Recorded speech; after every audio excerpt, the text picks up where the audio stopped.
Last minute hurry burry work எவ்வளோதான் pre plan பண்ணாலுமே நடக்காது. அது லாஸ்ட் மினிட்ல வந்து பண்ணும்போது அது பர்ஃபெக்டாகவே அமைஞ்சிருது. ஃபைனலி பொங்கலுக்கு முன்னாடி போகி நைட்டே ஃபுல்லாக ஃபினிஷ் பண்ணியாச்சு. இது அம்மாவோட ப்ளவுஸ் தான். எல்லாம் முடிச்சுட்டு கோலம் போடலான்னு போனால் பக்கத்து வீட்டு பாப்பா எங்களுக்கு முன்னாடி எல்லாம் கோலம்லாம் போட்டுட்டு ரெடி பண்ணிட்டு இருந்தாங்க.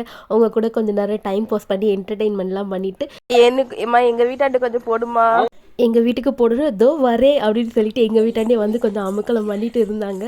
எப்படி போடணும்னு அவங்க தான் சொல்லி கொடுத்தாங்க. ஸோ அவங்க சொல்லி கொடுத்த மாதிரியே நானும் கோலம்லாம் போட்டேன். அக்கா நான் அந்த கலர் கொடுக்குவேன்னு அவங்க ஒரு அமக்கலம் பண்ணியிருந்தாங்க. இந்த கலர்ஸில் கொடுக்காம ஒன்லி கோலம் மட்டும் ரங்கோலி மாதிரி போட்டதுல கோல பீரியடான எங்கள் அம்மா உருனே இருந்தாங்க. உங்களுக்கு கலர்ஸ்லாம் கொடுக்கல அப்படின்னு ரொம்ப ஃபீல் பண்ணிட்டு இருந்தாங்க.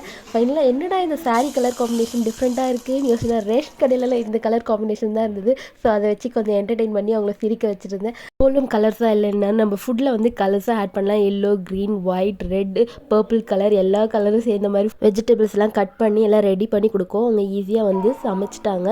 ஃபைனலி எல்லாம் ஒன்றா சேர்ந்து சாமியெல்லாம் கும்பிட்டு பெரியவங்க கிட்ட ஆசீர்வாதம் வாங்கினோம்னா காசெல்லாம் தருவாங்க. அப்போ எங்கள் தாத்தா இருக்கும் போதெல்லாம் எல்லாருக்கும் எல்லாம் பேர பசங்களுக்கெல்லாம் காசு தருவாங்க. சிப்ளிங்ஸ்லாம் நாங்கள் ஒன்றா சேர்ந்து ரொம்ப பெரிய அமௌண்ட் இல்லை, 5 rupees 10 rupees தான் தருவாங்க. அதுவே அவ்வளோ ஹாப்பியாக ஃபீல் பண்ணுவோம். இவன் அதே போல் அப்பா கத்தியா இல்லைன்னா ஒருத்தர் நோட்டாவது கொடுப்பாங்கன்னு எக்ஸ்பெக்ட் பண்ணது. பட் எதுவுமே கொடுக்காம ஸ்வீட் லட்டு குத்தி எங்களை ஏமாற்றிட்டாங்க. தேங்க்ஸ் ஃபார் வாட்சிங்.